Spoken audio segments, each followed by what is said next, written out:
Ay, mo, Aris. Ay,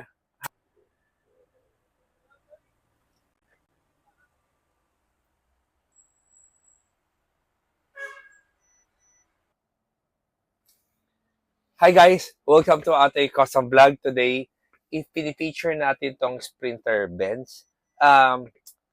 Tuwan-tuwa ako sa itsura ito. Napaka-presko, napaka-relax ng feeling. Sa cargo van, dumating siya sa Pilipinas na wala siyang salamin, totally bare.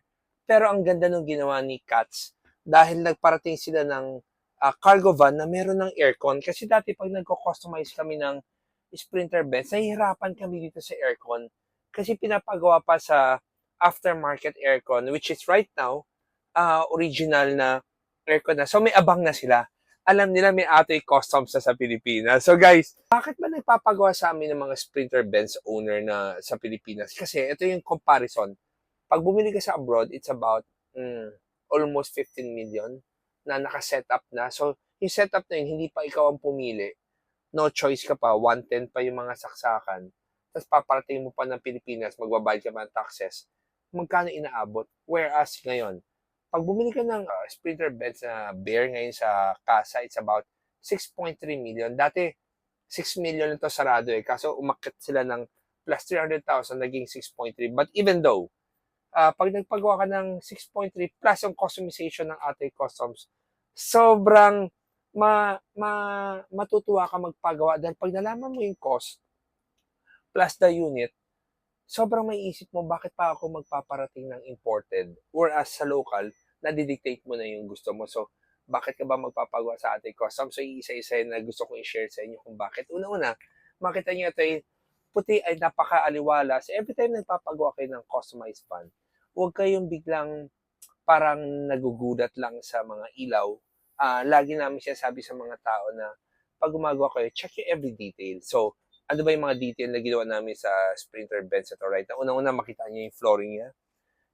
Bagong klaseng flooring namin. So, available din to para sa mga ibang customization namin sa mga Toyota, Nissan, Photon, or any Hyundai, any van. So, that's our flooring. Tapos ito, syempre, wanna say thank you muna Mr. RCA Pharmaceutics. So, sila ang talaga nagtiwala sa atin magpagawa ng customized van na to. At saka bago sila nagpagawa, sinabi lang niya, gusto ko kulay puti, ayoko ng may ibang kulay. Number two, gusto ko 14 ang tao, makakasakay, dahil gusto niya lagi kasama yung mga tao niya.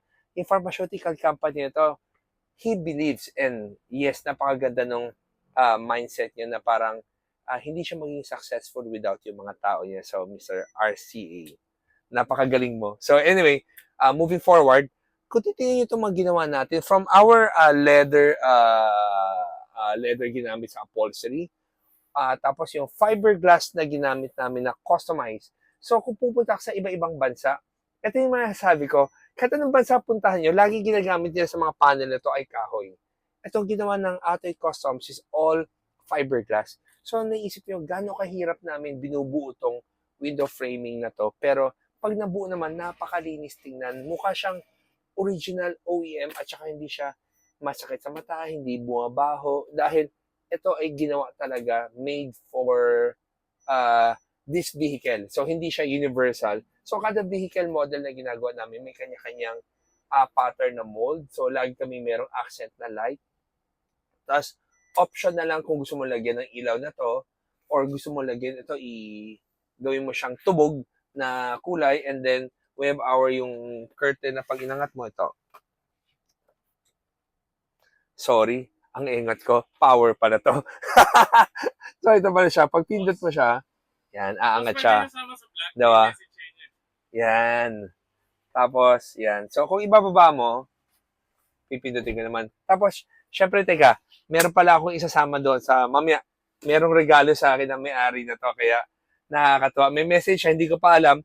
I-unbox ko pa lang after natin mag-vlog. So, itong even yung ceiling na ginawa natin, yung diamond texture na yan, nirequest niya sa atin ng client. Even yung kulay na ginamit sa overhead cabinet, yan, lahat yan, nirequest yan. So, lahat ng natin ay soft close yung mga cabinet natin. Tapos, even sa likod, itong upuan na to, naka-elevate Bakit nga pala naka-elevate tong upuan na 'to? Kaya siya naka-elevate dahil beneath here, ito ay lagayan ng mga maleta. So, natutunan ko 'to nung nag-abroad kami. Sumakay kami sa isang Sprinter Bentley na tulad nito. Napansin namin naka-elevate yung ito at saka ito. Ang reason pala behind that, yung mga maleta na dala namin, kasi ito like ito 40-seater, ito hindi man pang biyahe. Kasi abroad, meron pa siya extension na fiberglass lagay lang na maleta, pero doon, yung ilalim to, lagayan ng maleta din. So, nakuha ko yung idea. So, every time yung nagpapagawa sa amin, sinasuggest ko rin na since this van na to, ano ba ang gusto mo maging komportable or may lagayan pa ng space, kaya natin i-elevate para may lagayan sa ilalim. And then, this is 14-seater, so double, single, double, single. It's all electric powered. Tapos, ano ba, dito naman tayo sa harapan. Sa wakin pa rin tayo. Dahil, may regalo sa akin si Sir. Teka, sabay niya regalo sa akin. So, bago bubuksan yung regalo, itong sa likod nyo ay 32-inch TV. Itong framing nito is fiberglass molded pa rin. Again, hindi to kahoy.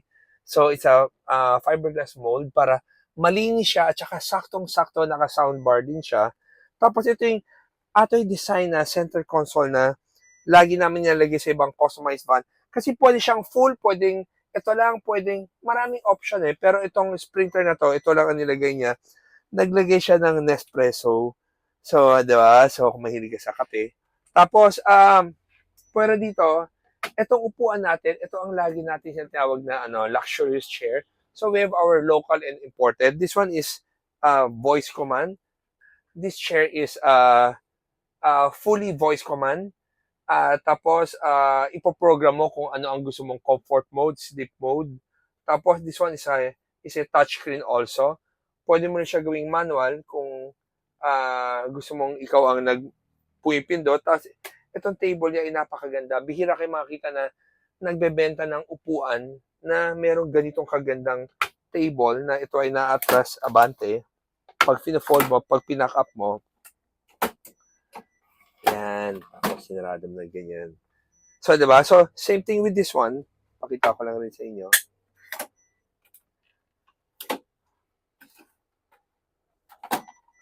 Yan. So, guys, hindi ko na masyado pahabain ito. Kukunin ko muna yung binigay sa akin. Teka. So, guys, bigyan tayo ng cake ni Mr. RCA. Yan.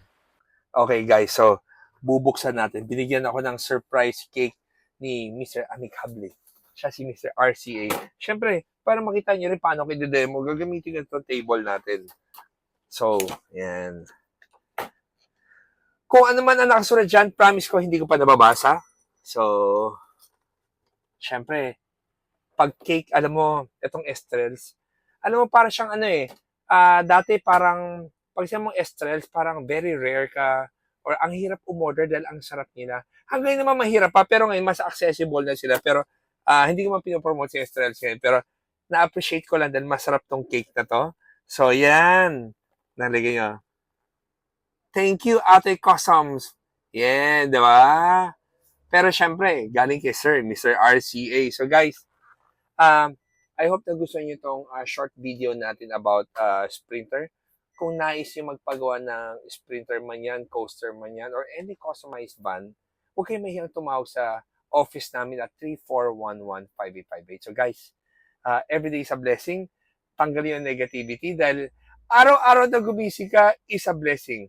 Tomorrow is not promised. Kaya, guys, be good to others. So, thank you for watching. And always remember, Jesus loves you and God bless.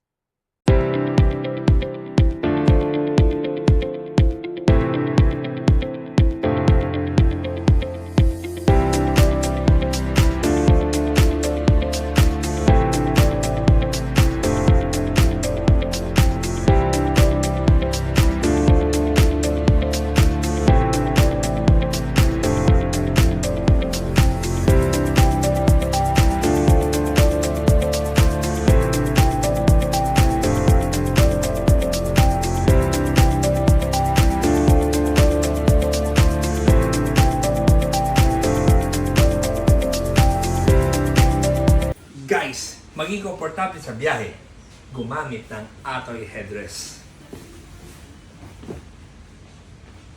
100% Filipino product.